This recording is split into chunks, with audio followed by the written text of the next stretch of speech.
días, hermanos. Buenos días, feliz sábado. Qué gozo, qué alegría en el Señor es poder estar con ustedes esta mañana. Me siento muy feliz. No saben la alegría que tengo en mi corazón de estar en esta oportunidad en la iglesia. La última vez que prediqué, hace el 14 del mes de marzo, prediqué en una iglesia. Desde ahí estuve predicando todos los días de forma ininterrumpida a través de las redes sociales. Le decía a mi esposa, Dios ha sido muy bueno para con nosotros y nos ha regalado un mensaje diario para predicarlo. Y hoy, qué privilegio, hermanos, qué gozo siento de poder volver a usar un púlpito después de 4 meses, hermanos. No saben la alegría que tengo. Cuando el pastor me invitó hoy, di gloria a Dios, dije bendito sea el nombre del Señor, que la primera iglesia que está reabriendo, una de las primeras, tengo el privilegio de poder predicarles. Gracias, hermanos. Quiero agradecer también al pastor Taveras el trabajo que se está realizando en esta iglesia, hermanos. Es un gran honor, es un privilegio tener un hombre de Dios que expone con poder la palabra, que predica el evangelio de Jesucristo, la verdad presente. Gracias, pastor, gracias a su familia, gracias porque la iglesia fue el epicentro de la gran actividad que tuvimos hace unas semanas atrás. He visto su mano donde miles de personas fueron bendecidas para gloria del Señor. Así que damos muchas gracias por este apoyo. También queremos en este momento motivarles para que puedan seguir viniendo al templo, seguir viniendo a la iglesia los días de servicio, aunque con 2 servicios usted pueda escoger uno de ellos y pueda venir al templo para alabar, glorificar y exaltar el nombre del Señor. Así que bienvenidos todos a la casa del Señor, aquellos que nos ven por las redes sociales. Muchas gracias por seguirnos, gracias por estar con nosotros. Vamos a tomar la Biblia en este momento, vamos a estudiar la palabra del Señor. Vamos a pedirle a Dios en oración que nos guíe en el estudio de su palabra en esta ocasión y que hoy su palabra pueda correr y ser glorificada. Antes de abrir la Biblia, me gustaría, así como estamos, que me acompañen en una breve oración. Oramos al Señor. Querido y amante Padre Celestial, Dios bueno y misericordioso, muchas gracias por darnos este privilegio y la oportunidad de abrir tu palabra en estos momentos para presentar la verdad del Evangelio de Jesucristo. No hay un privilegio más grande, no hay un honor más excelso que levantarse en un sábado y presentar la verdad de la salvación a tu pueblo. Te pido en el nombre de Jesús que puedas usarme con el poder del Espíritu Santo, que seas tú quien proclame la verdad y que yo solo sea el instrumento en tus manos en estos momentos. Que la batalla que se está librando en cada corazón pueda ser vencida por el Santo Espíritu. Que hoy podamos entender que tú nos has hablado y que tu palabra, Señor, ha corrido en nuestros corazones de acuerdo a tu voluntad, en el nombre de Jesús. Amén y amén. Si hay una verdad clara en la Biblia, es el hecho de que Dios siempre está luchando, batallando por su iglesia, por su pueblo. Desde el Antiguo Testamento hasta el Nuevo Testamento, nosotros encontramos la verdad de que Dios siempre está defendiendo a su pueblo. Puedo levantar muchos textos bíblicos para mostrarles esta verdad, pero hay varias historias en el Antiguo Testamento que nos revelan el hecho de que Dios batalla, de que Dios pelea, de que Dios defiende a sus hijos. Una de ellas la podemos encontrar en el libro de Éxodo, capítulo número 14. La Biblia dice que el pueblo de Israel estuvo cautivo por más de 215 años en Egipto, y que estando en Egipto el pueblo fue sometido a la injusticia del faraón. Pero un día, cuando se cumplió la profecía, entonces Dios decidió sacar a su pueblo de Egipto con brazo poderoso y mano extendida. Y el día que Dios sacó a su pueblo de Egipto, la Biblia dice que Dios lo guió a través del desierto y lo guió exactamente por el camino del Mar Rojo. El faraón, al verse derrotado por Dios, recuerden que Dios perdigoneó a Egipto con 10 plagas que destruyeron completamente a Egipto. Pero lo que llama la atención es lo siguiente: lo que libertó al pueblo de la esclavitud de Egipto no fueron las plagas. Lo que libertó al pueblo de la esclavitud de Egipto fue la muerte del cordero.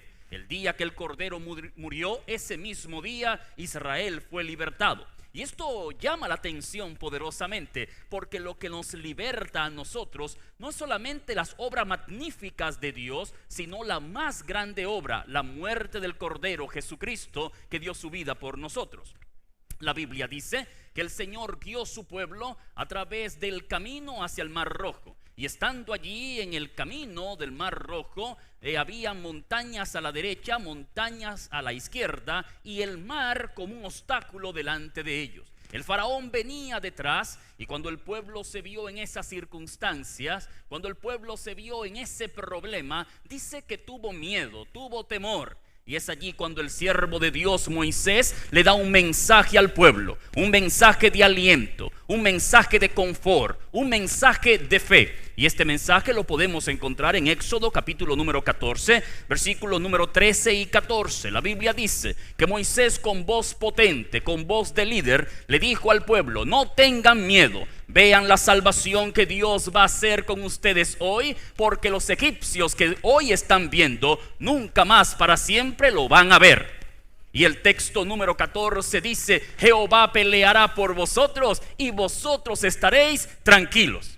Noten bien, hermanos, en medio de la dificultad del pueblo, en el pasado, cuando el pueblo se vio en una encrucijada, cuando el pueblo se vio sin tener ayuda humana, el mensaje fue claro, el mensaje fue específico, el mensaje martilló en el hecho de que Dios siempre pelea por sus hijos, de que Dios siempre defiende a su pueblo. Pasaron muchos años y encontramos otra historia que nos muestra esta misma verdad. En el segundo libro de Crónicas aparece la historia de un hombre llamado Josafat, un siervo de Dios, un hombre de Dios que temía al Señor, pero que un día, dice la Escritura, los ejércitos enemigos de Amón y de Moab venían en su contra. Y cuando los ejércitos enemigos venían en su contra, dice que él tuvo bastante miedo y no sabía qué hacer, no sabía cómo responder. Así que hizo lo que cada hijo de Dios debe hacer en los momentos de dificultades. Hizo lo que cada hijo de Dios debe hacer en los momentos de necesidades. Buscó al Señor en oración. Y cuando buscó al Señor en oración, recibió un mensaje de parte de Dios. ¿Y cuál fue el mensaje que Josafat recibió? Interesante, llama la atención que fue el mismo mensaje que Moisés le dio al pueblo cuando estaba enfrente del Mar Rojo. La Biblia dice que un profeta allí se levantó y le dijo a Josafat las siguientes palabras. Si usted me acompaña, por favor, al libro de Segunda Crónicas, capítulo 20, versículo número 15 y versículo 17, va a encontrar el mensaje que Dios le dio a Josafat en su momento de más necesidad. La Biblia dice que el profeta le dijo a Josafat: oíd Judá y todos vosotros habitantes de Jerusalén, y tú, rey Josafat, Jehová ha dicho así: no temáis ni os amedrentéis delante de esta multitud tan grande, porque no es vuestra la guerra es ¿de quién? Es de Dios. Y el versículo 17 dice: no habrá para que peleéis vosotros. En este caso, paraos y estad quieto y ved la salvación de Jehová. Pregunto, hermanos, cuando el pueblo de Dios en el pasado se vio en angustia, cuando el pueblo de Dios en el pasado se vio en tristeza, cuando el pueblo de Dios en el pasado se vio en necesidad, ¿cuál fue el mensaje que se le dio al pueblo? Simple y sencillo: Jehová va a pelear por ustedes. Jehová va a defender su caso. Jehová va a pleitear por ustedes. Dios va a echar la batalla por cada uno de ustedes. Ese es el mensaje que Dios le da a su pueblo. En el momento de necesidad, en el momento de aflicción, en el momento de dolor, Dios siempre dice: voy a pelear por mis hijos. ¿No es esto maravilloso, hermano? ¿Es esto sorprendente? Ahora, usted puede decir: pastor, estas son historias del pasado, ¿no? Dios peleó por su pueblo en Israel cuando sacó a Israel de Egipto. Dios peleó también por su pueblo allá en el tiempo de Josafat. Pero ¿peleará Dios por su pueblo en el futuro? ¿Defenderá Dios a su iglesia en el conflicto final? ¿Qué va a pasar en el futuro con el pueblo de Dios? ¿Qué va a pasar con la iglesia de Dios en el futuro? Me gustaría que abra su Biblia conmigo al texto bíblico que escogimos para la meditación en esta oportunidad. Me refiero a Daniel, capítulo número 12. Daniel, capítulo 12, es el texto bíblico que vamos a utilizar como base en nuestra meditación en esta mañana. El libro de Daniel es un libro sorprendente. Es un libro que está dividido entre profecías e historia. Los primeros capítulos del libro presentan las historias y los últimos capítulos presentan la profecía. Y si hay un mensaje claro en el libro de Daniel, es que Dios es un Dios soberano, un Dios que tiene el control, que hace lo que Él quiere, cuando Él quiere, porque Él quiere y como Él quiere. Amigos, si algo me ha dado firmeza en mi vida espiritual, es entender que yo le sirvo a un Dios soberano. Hay momentos que Dios responde no como yo quiero, pero no tengo que cuestionarlo porque Él es Dios y su soberanía está por encima de mis gustos y de mi voluntad. Pero el libro de Daniel tiene un tema periférico y es el tema de la liberación. Nosotros encontramos a través del libro cómo Dios liberta a su pueblo. Lo libertó en el capítulo 3, cuando el pueblo estaba siendo víctima, dice, de el horno de fuego. Dios estuvo con sus hijos en el horno de fuego. Pero más que esto, también nos dice que Dios lo... Déjeme ver, parece que hay un problema aquí.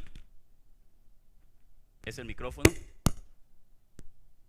No sé.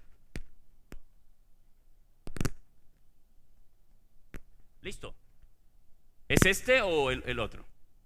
El mío. Pues ¿me puede prestar otro? Gracias.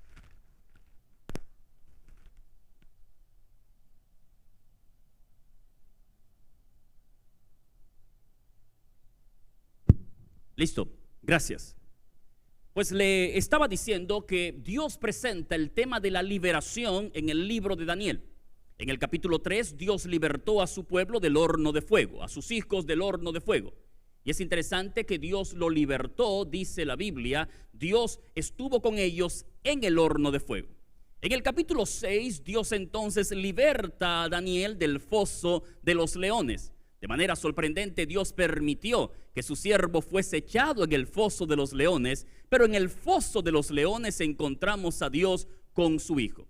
En el capítulo número 12, entonces, encontramos el tema de la liberación para el tiempo final. Y en el versículo 1, la Biblia nos dice allí lo siguiente. Vamos a Daniel capítulo 12, versículo número 1. Dice la Biblia, vamos a ver. En aquel tiempo, dice la Biblia, se levantará ¿quién? Miguel, el gran príncipe que está de parte de los hijos de tu pueblo, y será tiempo de angustia, cual nunca fue desde que hubo gente hasta entonces, pero en aquel tiempo será libertado tu pueblo, todos los que se hallen inscritos, ¿dónde? En el libro de la vida. La Biblia dice que llegará un tiempo cuando un personaje se va a levantar a favor del pueblo de Dios. ¿Y cuál es ese personaje? Dice que es Miguel. Miguel se va a levantar. La pregunta que me gustaría responderle esta mañana es la siguiente: ¿quién es Miguel y por qué se levanta? ¿Qué importancia tiene este personaje en la Biblia? ¿Por qué aparece en esta escena final del libro? ¿Quién es Miguel? Cada vez que estudio la Biblia me doy cuenta que Miguel es un personaje que aparece cuando el pueblo de Dios está en dificultades a fin de defender al pueblo del Señor. Si usted va conmigo a Apocalipsis capítulo 12, vamos allá rápidamente. Aparece la primera vez, o una de las veces, que Miguel aparece, Apocalipsis capítulo 12, versículo número 7. Dice la Biblia que Miguel apareció batallando contra el dragón. Noten lo que dice Apocalipsis 12, 7. Después hubo una gran batalla, ¿dónde? En el cielo. Miguel y sus ángeles luchaban contra el dragón, y luchaba el dragón con sus ángeles, pero no prevalecieron, ni se halló lugar para ellos, ¿dónde? En el cielo. Pregunto, ¿quién luchaba en el cielo contra el dragón? Dice que luchaba Miguel. Sí, Miguel, el mismo que aparece en Daniel capítulo número 12, luchaba contra el dragón. Todos nosotros sabemos que el dragón es Satanás, la serpiente antigua, el diablo. Y llama la atención, hermanos, que la Biblia nos dice aquí que hubo una batalla en el cielo. La palabra batalla que se utiliza en este texto es la palabra polemos, de donde viene la palabra polémica. En el cielo hubo una batalla, pero no fue una batalla convencional. No fue una batalla como la que estamos acostumbrados a ver, donde personas luchan a los puños. Fue una batalla de argumentos, una batalla de polémica. Y Miguel luchó contra el dragón. Y allá en el cielo dice la Biblia que Miguel derrotó al dragón y no hubo para el dragón espacio en el cielo, sino que fue lanzado fuera. Noten bien que la Biblia presenta a Miguel como aquel que pelea por la causa de Dios, como aquel que pelea por los escogidos del Señor. En otro texto donde Miguel aparece, me llama la atención, es en Judas capítulo 9. Judas capítulo número 9. En Judas, versículo 9, la Biblia presenta también a Miguel, y lo presenta en un contexto interesante. Dice Judas, versículo número 9, lo siguiente, dice la Biblia: pero cuando el arcángel Miguel contendía con el diablo, disputando con él por el cuerpo de Moisés, no se atrevió a proferir juicio de maldición contra él, sino que dijo: el Señor, ¿qué cosa? Te reprenda. Otra vez aparece Miguel. ¿En qué contexto aparece? Aparece peleando ¿contra quién? Contra Satanás. La primera vez que lo encontramos es en esa batalla milenaria en el cielo, donde hubo una polémica. Miguel luchó contra el dragón y allá en el cielo dice que derrotó al dragón y lo echó fuera. Ahora encontramos a Miguel de nuevo, batallando pero por el cuerpo de Moisés. Y aquí se da un detalle interesante sobre Miguel. Se nos dice que él es el arcángel. Esta palabra arcángel significa el jefe o el principal de los ángeles. Y aquí hay dos características importantes. Número uno, Miguel es el jefe de los ángeles, el principal de los ángeles. Y número dos, de acuerdo a esta historia, Miguel tiene poder sobre la muerte. Cuando Satanás estaba reclamando el cuerpo de Moisés, aparece, dice la Biblia, Miguel para batallar con él y reclamar el cuerpo de Moisés. ¿Quién es el arcángel en la Biblia? ¿Quién es arcángel en la Biblia y quién tiene poder sobre la muerte? Amigos, me gustaría que lea conmigo un texto bíblico. Vamos a 1 Tesalonicenses capítulo número 4, y notemos quién es el arcángel en la Biblia. 1 Tesalonicenses, capítulo número 4, allí las escrituras nos muestran a quién se le llama arcángel en la Biblia. Noten bien esto. 1 Tesalonicenses, capítulo 4, versículos 16 y 17, dice la Biblia: pero el Señor mismo, con voz de mando, con voz de ¿qué? De arcángel. ¿De quién está hablando Pablo aquí? Está hablando de nuestro Señor Jesucristo. Nos dice el Señor mismo. Sí, el Señor mismo con voz de mando, con voz de arcángel y con trompeta de Dios descenderá del cielo. ¿Y qué pasará? Los muertos en Cristo resucitarán. ¿Cómo? Primero, ¿quién tiene poder sobre la muerte? Nuestro Señor Jesucristo. ¿A quién se le llama arcángel en la Biblia? A nuestro Señor Jesucristo. Por lo tanto, nosotros podemos concluir que el arcángel, ese Miguel, es nada más y nada menos que Jesucristo. Ahora, noten esto. La palabra Miguel es una palabra hebrea, Micael, que significa aquel que es igual a Dios. ¿Quién es igual a Dios en las Escrituras? Es Jesucristo. En el libro de San Juan, capítulo 1, versículo 1 al 3, la Biblia nos dice que Jesús es igual a Dios. En el principio era el verbo, y el verbo era con Dios, y el verbo era Dios. O sea, que ese que estaba batallando contra el dragón en el cielo, que defendió la polémica en el cielo en favor del carácter de Dios y de los ángeles, era nuestro Señor Jesucristo. Ese que estaba batallando por el cuerpo de Moisés para libertarlo de la muerte cuando el diablo lo reclamaba, era nuestro Señor Jesucristo. O sea, cuando encontramos a Miguel en la Biblia, lo encontramos batallando, defendiendo al pueblo del Señor. Lo encontramos defendiendo a los hijos de Dios. Hay una historia que me impacta bastante.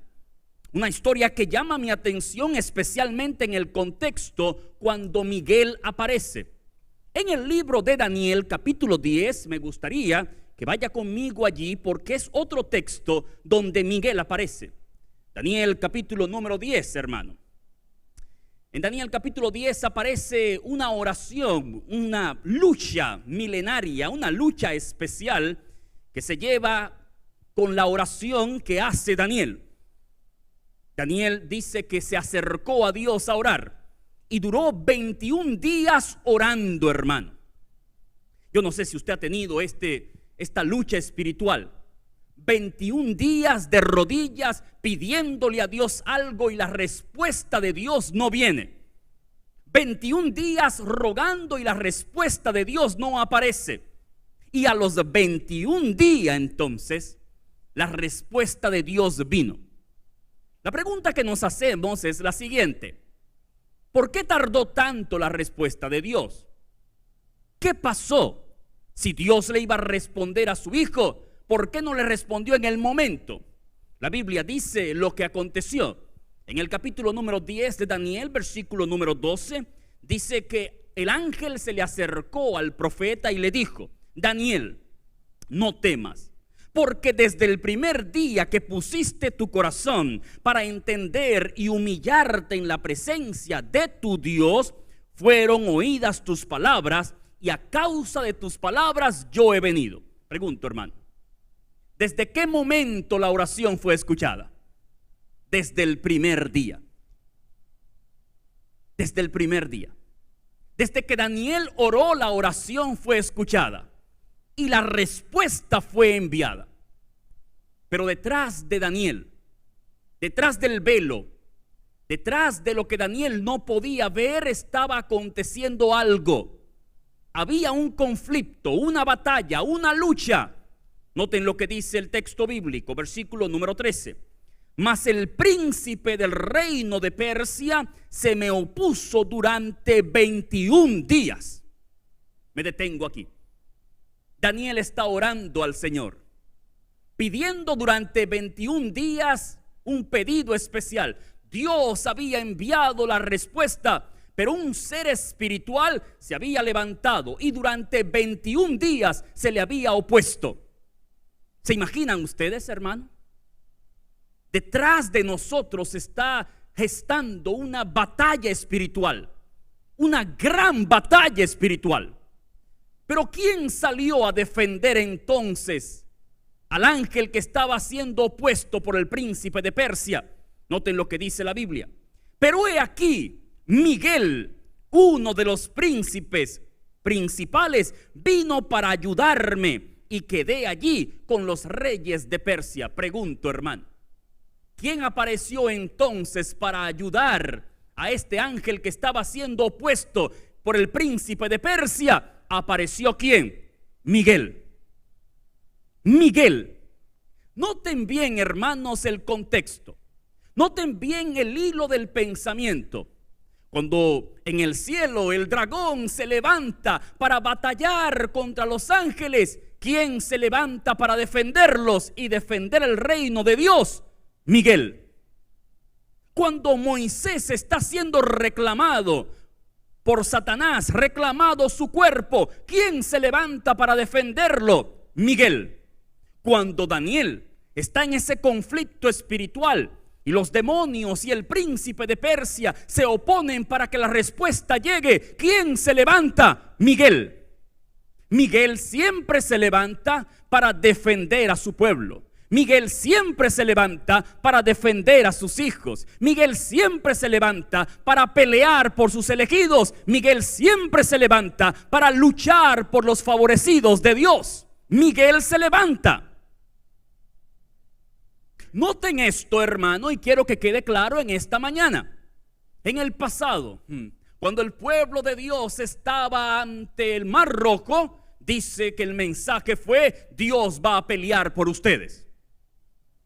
En el pasado, cuando el pueblo se vio ante la situación de los ejércitos enemigos y Josafat estaba temeroso, el mensaje fue: Dios peleará por ustedes.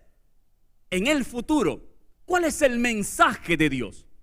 El mensaje de Dios es simple: Miguel se va a levantar. Miguel se va a levantar. Y el texto bíblico de Daniel capítulo 12 dice: en aquel tiempo. ¿En qué tiempo? ¿En qué tiempo? Bueno, hay unas interpretaciones interesantes, porque algunos dicen que el tiempo que se refiere aquí es el tiempo del fin, según Daniel capítulo 11 versículo 40 hasta el 45, el tiempo del fin. Pero la palabra hebrea tiempo aquí puede ser traducido como en el tiempo oportuno. O sea, que Miguel se levanta en el tiempo oportuno. En el tiempo oportuno se levanta. Ahora, noten esto, hermano. ¿Qué va a acontecer en el tiempo del fin? ¿Qué va a acontecer con la iglesia de Jesucristo al final del tiempo? Bueno, la Biblia dice que será tiempo de angustia cual nunca hubo desde que hubo gente. ¿Tiempo de qué, hermanos? Tiempo de angustia. Estos 100 días que pasamos en cuarentena, hermanos, son solo un reflejo pálido de la gran tribulación y angustia que la iglesia acontecerá para el tiempo del fin. No quiero ser un tanto pesimista en este momento y no quiero parecer negativo al presentar este punto de mi sermón. Pero hermanos, el tiempo del fin es indescriptible. Lo que va a pasar en el tiempo del fin, nosotros con palabras no podemos describirlo. Me gustaría darle una declaración de la sierva de Dios, página 680 del libro Conflicto de los Siglos. Escúcheme bien lo que ella dice.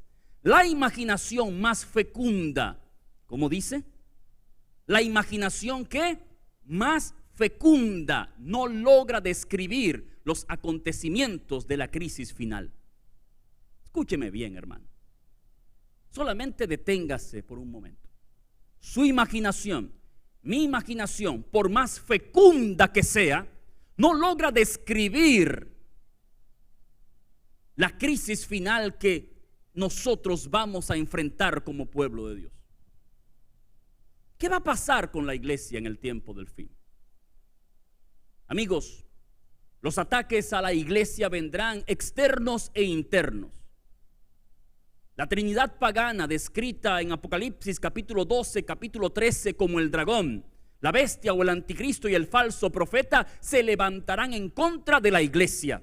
Atacarán la iglesia encarnizadamente. Miles morirán, la mayoría serán dejados solos. ¿Y qué va a acontecer? Lo mismo que pasó con el pueblo de Israel frente al Mar Rojo. Llegarán momentos de desilusión, llegarán momentos de tristeza, de angustia, de dolor. Momentos cuando uno se va a preguntar en el futuro: ¿dónde está mi Dios? Momentos cuando el temor va a embargar al pueblo. Momentos cuando el temor, el desánimo, el desaliento va a embargar a los hijos de Dios y nos vamos a preguntar: ¿dónde está nuestro Dios? Pero ¿cuál es el mensaje de Dios para su pueblo en el final? El mensaje de Dios no es un mensaje negativo. El mensaje de Dios no es un mensaje de pesimismo, es un mensaje de victoria. Miguel se va a levantar. Miguel se va a levantar.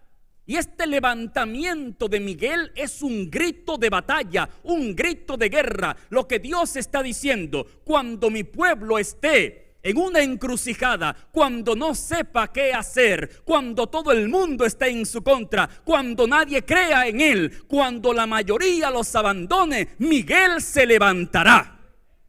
¿No es esto maravilloso, hermano? ¿No es esto grande y poderoso saber que cuando venga la crisis, Miguel se va a levantar? Miguel. ¿Saben que la palabra Miguel en inglés es un nombre y es como Michael. Michael. Cuando yo era adolescente, que no hace mucho tiempo atrás, yo admiraba de manera sorprendente a este jugador de la NBA llamado Michael Jordan. Él lo admiraba. ¿Y por qué? Yo creo que todo niño de los años 80 tenía una admiración especial por Michael Jordan. ¿Por qué razón? Porque nadie, absolutamente nadie, tenía en la NBA las habilidades deportivas de Michael Jordan.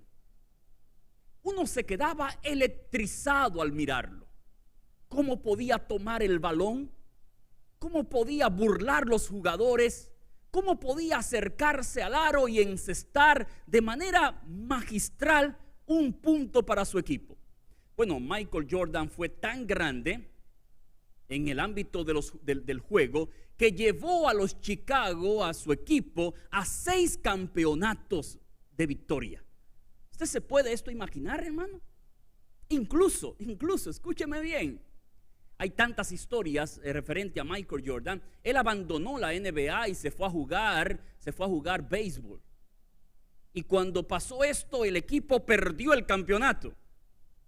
Pero cuando Michael regresó, entonces ya su número, que era el 23, había sido retirado y él tomó el número 45. Y un día el equipo está perdiendo y no saben por qué está perdiendo. Y Michael no está haciendo las jugadas que debe hacer. Entonces él dijo, búsquenme mi número. Y le buscaron el número 23. Ellos entendían que con el número 23 él era invencible. Pero eso es cábala de juego. Pero ¿saben lo que más me llama la atención?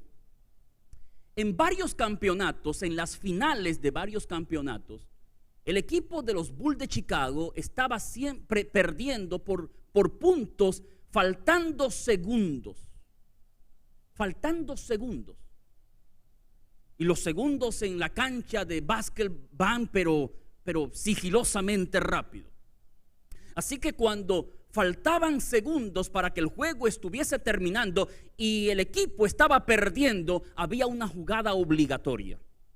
¿Y sabe cuál era la jugada? El balón debe ir en las manos de Michael. El balón debe estar en las manos de Michael. Phil Jackson, que era el entrenador, manager del equipo, no importaba la jugada que tuviese en la tableta, todos los jugadores sabían que el balón debía ir en las manos de Michael.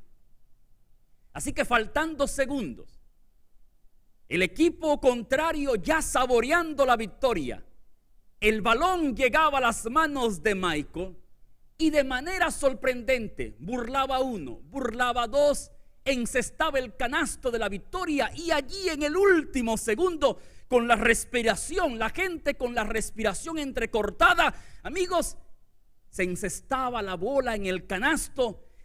El manager del otro equipo ponía las manos en la cabeza, los jugadores no sabían qué hacer, había una algarabía de victoria, porque cuando Michael Jordan se levantaba, la victoria estaba segura. La victoria estaba segura. Todo el mundo estaba en expectación y todo el mundo esperaba una sola cosa: que se levante Michael. Bueno, hermanos, permítame decirle con todo el respeto que le puedo tener a Michael Jordan, que hay un Michael más grande que Jordan. Hay un Michael más grande que Jordan y es Miguel. Y cuando la iglesia esté en una encrucijada, cuando la iglesia no sepa qué hacer, cuando el juego de la iglesia parezca perdido, cuando el enemigo se esté frotando las manos, cuando líderes religiosos y políticos estén diciendo el juego está ganado para nosotros y perdido para el pueblo de Dios, cuando el diablo esté a carcajadas, hay una jugada, y es que el balón del conflicto final debe ir a las manos de Miguel. A las manos de Miguel.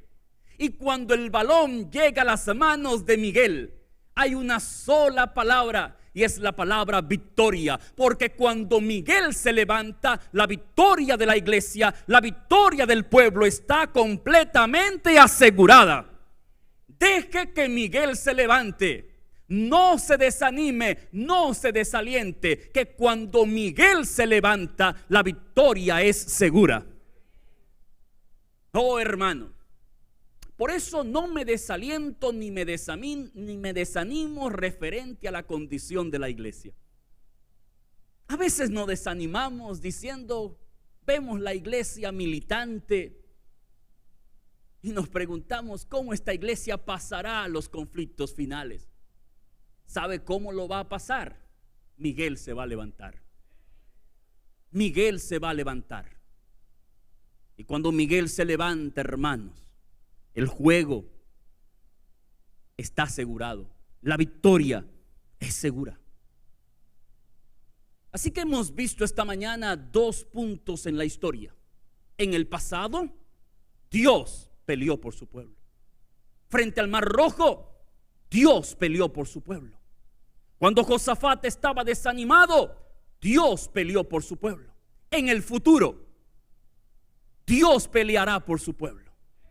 Sí, cuando veamos una iglesia decadente, cuando veamos que el enemigo aparentemente tiene la victoria, Dios estará peleando por sus hijos. Por lo tanto, hermanos, no se desaliente, no se desanime, que el balón está en las manos de Miguel y él tiene la última jugada, la jugada de victoria.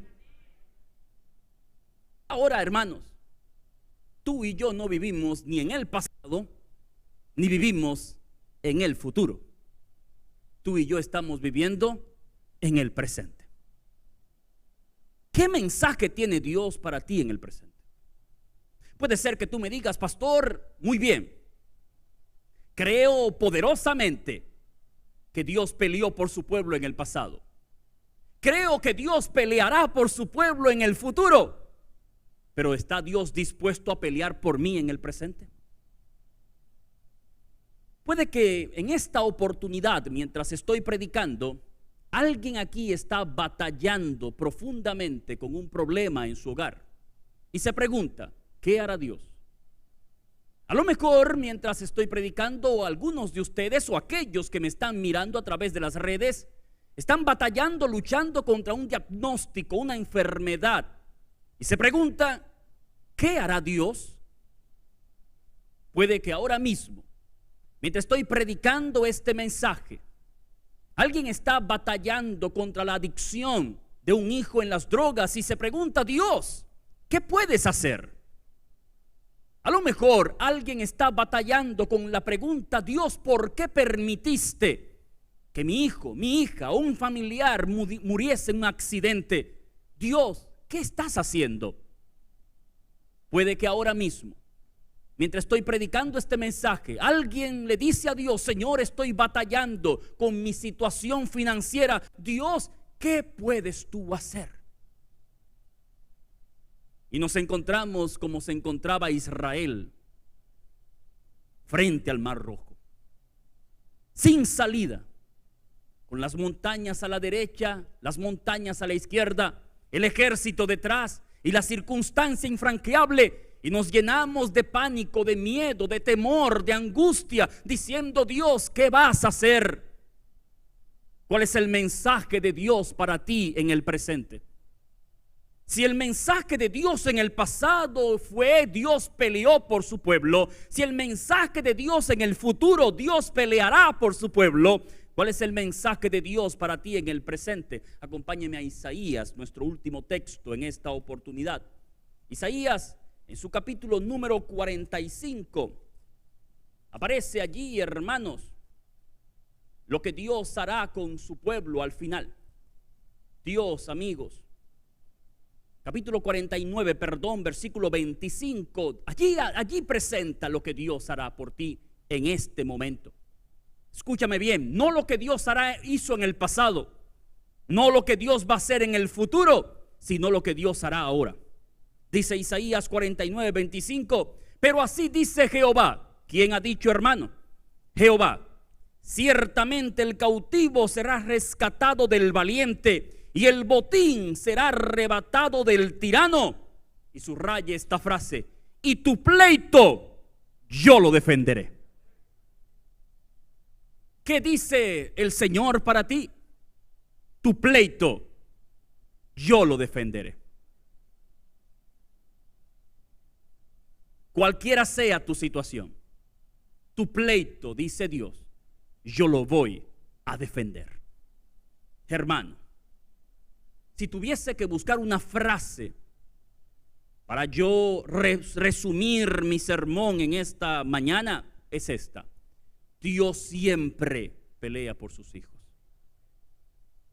Dios siempre pelea por sus hijos. Lo hizo en el pasado, lo hará en el futuro.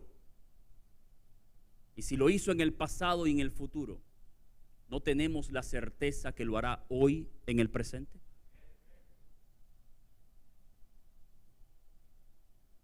Si fue poderoso para pelear por su pueblo en el pasado, si será poderoso para pelear por su pueblo en el futuro, ¿no es más poderoso para pelear por nosotros en el presente?